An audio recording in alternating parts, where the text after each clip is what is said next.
Panorama do mercado com as principais notícias internacionais e nacionais do dia 16 de julho, comentadas por um investidor profissional. Começamos hoje o dia com os índices futuros caindo um pouco na abertura do pregão e temos ainda os resultados que têm sido divulgados entre ontem e hoje. Então, a Johnson & Johnson também divulgou um resultado 6,6% acima do reportado. A United Airlines também teve um resultado acima do esperado, porém os combustíveis pressionaram bastante, 84% ano contra ano, e a ação caiu apesar de ter superado as expectativas e um guidance aí mais ou menos entre 9 e 11 bi.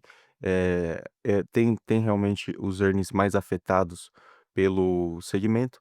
Agora é aguardar para verificar se, essa tensão no Oriente Médio, se ela se dissolve e as companhias aéreas podem finalmente ter um momento melhor. Então isso inclui também as companhias aéreas brasileiras, a mesma situação. A TSMC agora cedo soltou resultado, lucro de 77% ano contra ano, aumento, e a receita bem acima também do consenso.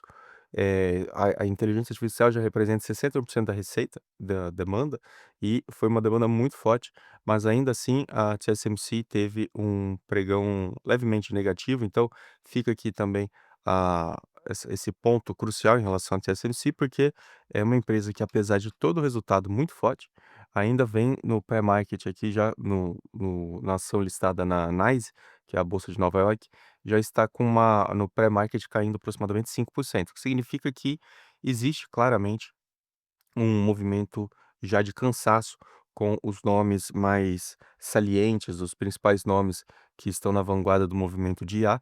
Apesar de todos os resultados excelentes, as empresas não conseguem sustentar esse momento, esses múltiplos elevados, e nós já temos visto esse movimento defensivo de rotação para players que são mais estáveis em termos de geração de fluxo de caixa. Então, por exemplo, ontem a Micron caiu 8% e nós vimos uma rotação para a Apple, que bateu a sua máxima histórica. Então, claramente, é um movimento defensivo dentro da cesta de tech, de CapEx de IA para cash flow de IA. Então, fica esse, essa observação, porque realmente parece ser um movimento bastante consolidado entre os diversos nomes. Temos reparado nesse movimento também, até os bancos que divulgaram um bom resultado, apesar do Goldman Sachs ter uma alta também relevante da ação, alta de 9%. Em geral, outros bancos não tiveram o mesmo movimento, e o próprio JP Morgan também, que teve um movimento de alta nesses últimos pregões, também agora já segue mais estável. Então, acompanhar um pouco, porque os bancos, apesar de estarem mais baratos, é uma observação interessante, eles estão mais baratos em relação aos restantes, ao restante dos nomes, mas e ainda, tem um prêmio de valuation embutido com um price to book, né, um preço-valor patrimonial bem elevado. Então fica essa observação, porque as ações americanas, de um modo geral, estão bastante ricas em termos de valuation. E o SpaceX, a SpaceX também teve uma queda já de 40% praticamente, desde que atingiu as máximas aqui, pós-IPO. A ação chegou a bater 225 e agora está a 135. Então, desde as máximas do IPO, pós-IPO, a ação já cai 40% e a avaliação de mercado já está em 1,8 trilhão de dólares, o que mostra realmente que o IPO foi bastante inflado, uma correção muito rápida. Em menos de em menos de um mês, já houve essa correção muito expressiva, o que, e claro, para a empresa excelente, porque colocou o dinheiro no bolso, mas é claro que, mostra que tem muita, ansiedade e muita precificação errônea nessas situações. Então fica o alerta, ainda bem que eu gravei um vídeo bem antes de sair o IPO, e estava certo. Mas vamos comentar agora o restante das informações. Continua com essa tendência de CPI mais baixo, PPI mais baixo, favorecerem uma queda na curva de juros norte-americana. Eu ontem até gravei um vídeo, vai ser um vídeo fechado para apoiadores, em que comentava um relatório do Morgan Stanley sobre a recomendação de novo, né, o banco recomendou de novo, porque ele já tinha feito no passado e errou, e agora recomendou de novo a compra de bonds de 30 e 10 anos, das treasuries de 30 e 10 anos, apostando na queda dos juros, alegando que nós estamos no topo dos juros nos vértices longos nos Estados Unidos, e acreditando que existe uma desaceleração em vista na economia americana, um processo de desinflação e um Fed mais leniente com a inflação que não vai aumentar os juros no curto prazo. Então, esse é o cenário do Morgan Stanley, recomendando, portanto, esses vértices longos. Na minha visão, se eles estiverem corretos, não é recomendação de investimento, de novo, só estou comentando esse relatório. Se eles estiverem corretos, talvez as ações de crescimento possam se beneficiar, porque, eh, tem uma elas são quase uma proxy dessa desses ativos de duration bem longa e, por isso, elas também poderiam se beneficiar. Então fica também essa ressalva, apesar do valuation elevado, eu só estou fazendo aqui um movimento de correlação que essas empresas também se beneficiariam caso o Morgan Stanley, esteja correto.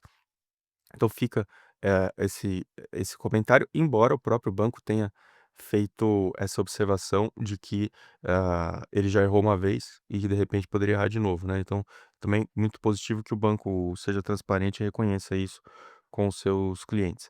E em relação à Ásia, vamos falar um pouquinho de Kospi. Kospi caiu 6,4%. A volatilidade do índice coreano é algo impressionante o que está acontecendo. No Japão também houve queda de quase 3%. É natural que haja essa correção, porque as empresas de memória subiram demais, então é bem possível que haja um de-rating. Esse movimento na ação da TSMC já começa a me preocupar um pouco, é por isso que eu já começo a olhar para um possível exaurimento desse movimento nas empresas de tecnologia, pelo menos no curto prazo, porque com um resultado tão bom e o mercado reagindo mal, parece realmente que as empresas estavam precificadas à perfeição, e isso faz com que elas sofram um pouco, nesse aspecto. Aqui sobre ainda só falar mais um comentário ainda sobre o Federal Reserve, sobre o Kevin Warsh. O Kevin Warsh realmente está, tentando retirar a todo custo o forward guidance. Até um relatório da VED, reportando aqui o final do primeiro semestre, a VED do Luiz Stuberger fala que o estilo de gestão do Kevin Warsh parece se aproximar mais com o Alan Greenspan, falecido há pouco tempo, do que com a Yellen ou com o Jerome Powell. Então, mostra que há uma mudança, que pode haver uma instabilidade, uma volatilidade maior em razão dessa comunicação. Então, fica também essa observação e é importante porque num momento como esse, em que nós temos uma mudança, uma rotação e favorecendo empresas mais conservadoras agora e menos investidas nesse capex de IA, é bem possível ainda que a mudança de postura da política monetária faça com que esse movimento de mais volatilidade, esse cenário um pouco mais incerto nessa situação, possa se intensificar ainda mais. E aqui, em relação ao Brasil, a notícia do dia foi que finalmente saiu, e já era previsto mesmo para sair, a prevista, né, para sair a sanção norte-americana com a tarifa de 25% em produtos brasileiros, exportações brasileiras. É claro que é um estudo do USTR, até fiz um vídeo ontem para o YouTube também comentando isso, que era potencial aplicação dos 25% das tarifas. E tem estudos sobre várias práticas desleais comerciais, o Pix é mencionado 20 vezes. É, na verdade, um relatório de práticas comerciais, mas que por trás mascara interesses econômicos, e políticos norte-americanos. Então, foi anunciada essa tarifa ontem ao final do dia, o governo brasileiro anunciou que vai retaliar. Muito ruim, porque, tem muitas coisas ali que não tem nada a ver e que vai prejudicar, os exportadores brasileiros, a indústria brasileira, e aí o governo vai provavelmente socorrer, vai tentar ajudar de alguma forma. Hã, ruim que seja, politizada essa ferramenta por parte dos norte-americanos.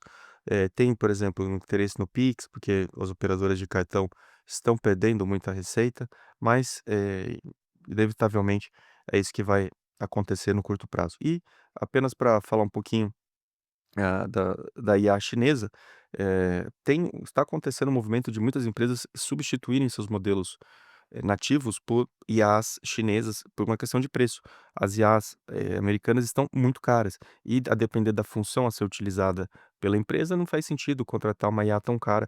É perfeitamente possível que uma IA mais eficiente, um modelo mais eficiente, substitua o modelo americano. Então, Fiz um vídeo também sobre isso e depois você assista com calma lá no YouTube para você entender o que está acontecendo. E esses são os comentários de hoje. Então, de novo, uma rotação para nomes mais defensivos, os futuros caindo, curva de juros também caiu nos últimos dias, então isso pode acabar favorecendo os bons vértices longos e intermediários da curva. Atenção com empresas com valuation muito elevado e também cuidado com outros setores que tenham valuation, apesar de mais em conta do que o segmento de tech, também historicamente com valuation bastante elevado, que poderia implicar uma correção nos próximos meses. De novo, nada aqui do que eu discuto é correção, nada do que eu discuto aqui é recomendação de investimento, mas, são alertas que eu faço com base no que eu estou olhando, empresas que estão, dando guidance muito bom, resultados muito fortes, mas o mercado já não reage mais com o mesmo entusiasmo e isso para mim é sinal, não é ruído. Fica aqui o panorama, uma excelente quinta-feira para você, dia 16 de julho, e continue me acompanhando nas minhas redes, @RafaelAbismus em todas elas.